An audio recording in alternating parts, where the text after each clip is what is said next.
First. Hey, what's going on there, YouTube? What's up, everyone? Hey, we're back for a brand new spoiler review for The Flash. This episode was freaking bananas. Bro, you got a poncho on.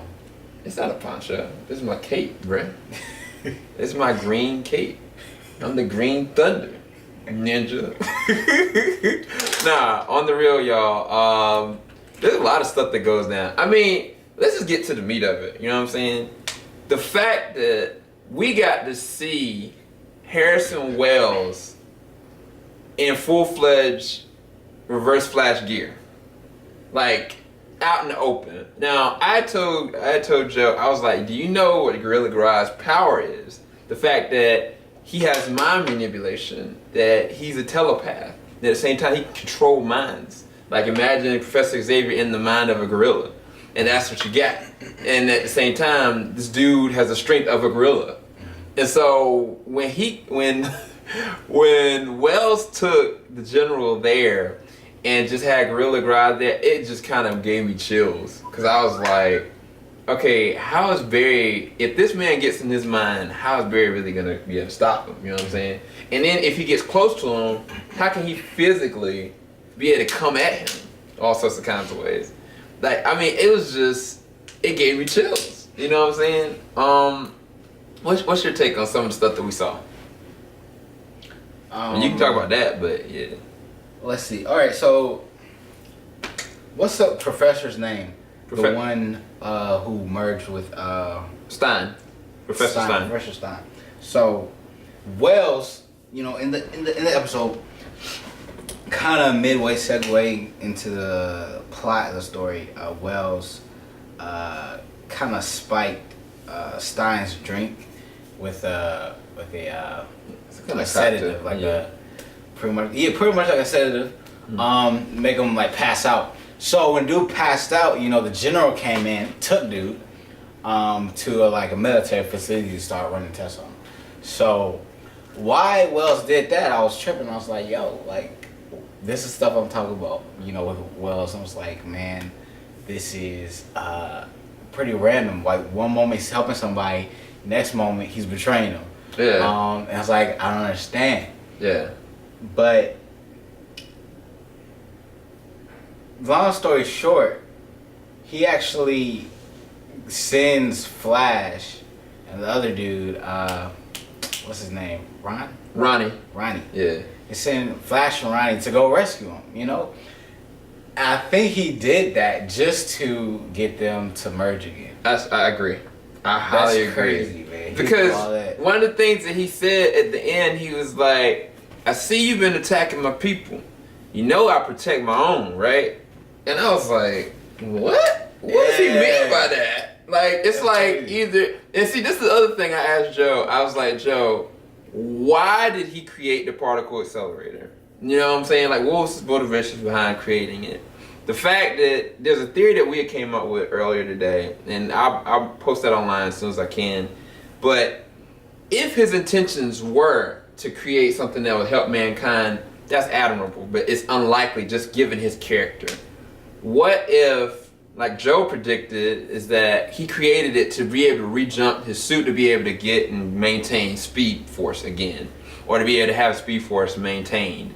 But at the same time, why is he trying to create Barry into being the ultimate hero? Why is he taking characters such as Ronnie and Professor Stein and not just killing them off and getting them out of the way? I mean, he literally gave Stein out on a silver platter just so Barry can go and take care of him. Basically. You know what I'm saying? And at the same time, he knew that there's a bridge and connection between Stein and them, because in the beginning of the episode, they were both at the same body temperature, which is unlikely. Even Caitlin was like, what's going on with y'all? You know?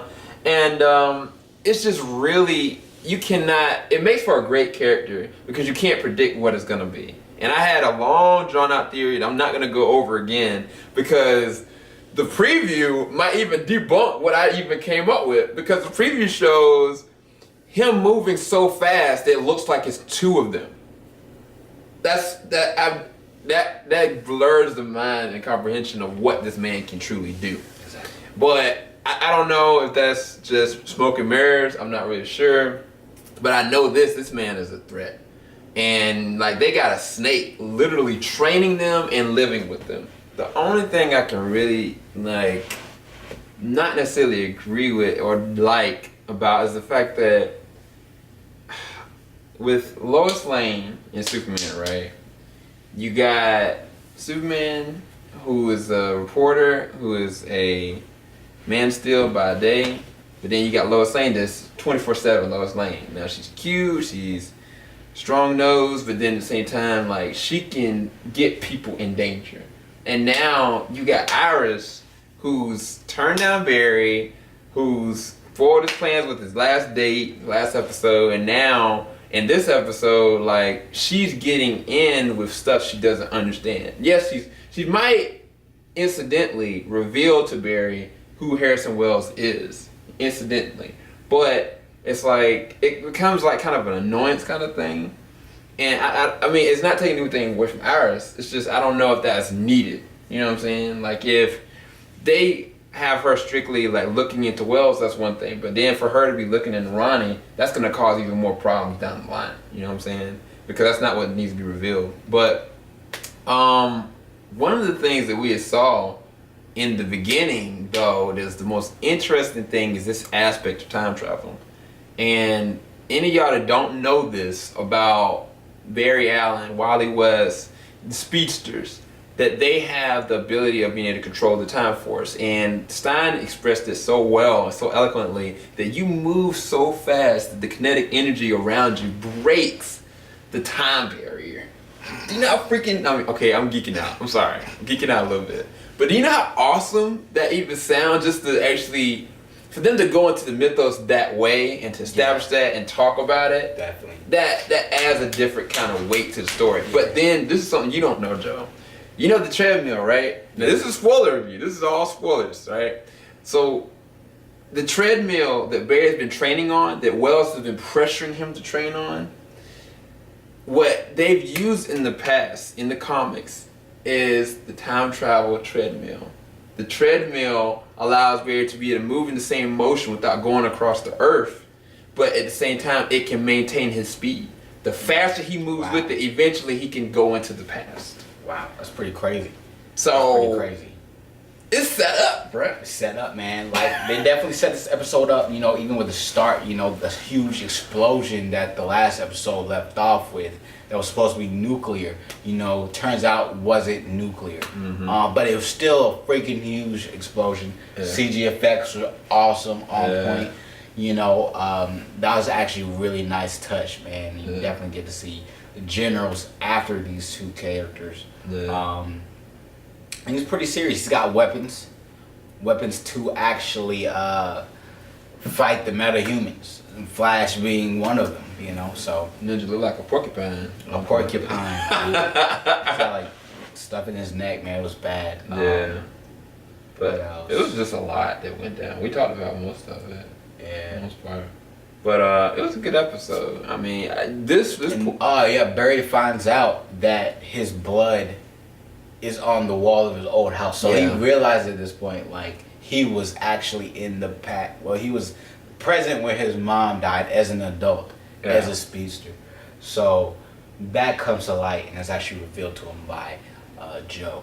So that's good. Yeah. And the question with that is, like, does that help him or hurt him? Because Barry he has a lot of fear and he has a lot of guilt. And that's another layer of guilt. And I think even Joe addressed that when he was talking to him about it. But the fact is that he believes now that he can change it. Yeah. Now, the last thing that I'm going to talk about in this spoiler review is that Wells and Barry, time continuum, Harrison Wells, Reverse Flash. Reverse Flash is from the future if you go off the mythology of the character. But if, say hypothetically speaking, Wells and Barry, right? Barry finds out what Wells did, right? And he gets Barry to a point that he can go back to the future. Now, all I'm saying is this. Wells has been training Barry to be the ultimate hero. He keeps on going back and looking at the newspaper. You're assuming that he doesn't want the events that happen in the newspaper to actually be fulfilled. And at the same time, like, it's like when in the Flashpoint, like Barry goes back into the past and stops his mom from dying. That changes, rifts the whole entire future. Now, what if all this, as well as trying to get him to change the past, so that he will not be who he's supposed to be? What if that's the end game?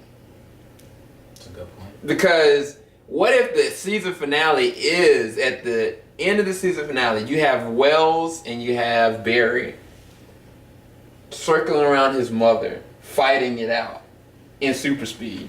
And what's going to happen? Is Barry actually going to be able to save his mother? What if he does? What is the byproduct of that? That's just deep. I mean, but at the same time, there's so many different theories around it. Yeah. Because we're not even sure if Wells is the official verse Flash. And if you want to go into more about that, we talked about it in our comment reel number 1. So definitely check that out. Yeah. But yeah, definitely also check out our non-spoiler review if you want to love it a little bit more. Not on the more spoiler side. But hopefully you enjoyed this. You know what I'm saying? Got any more, Joe? That's it, man. This is definitely a pivotal episode in the series. Yeah. Yeah. So Not coming back until March 17th. That's 3 days before my birthday. 5 days before yours, I think. Something like that. yeah. Yeah. But yeah, we're coming back, y'all. Memorizing my birthday is Back, y'all. Back, y'all. I know my name now. I know my birthday. About that.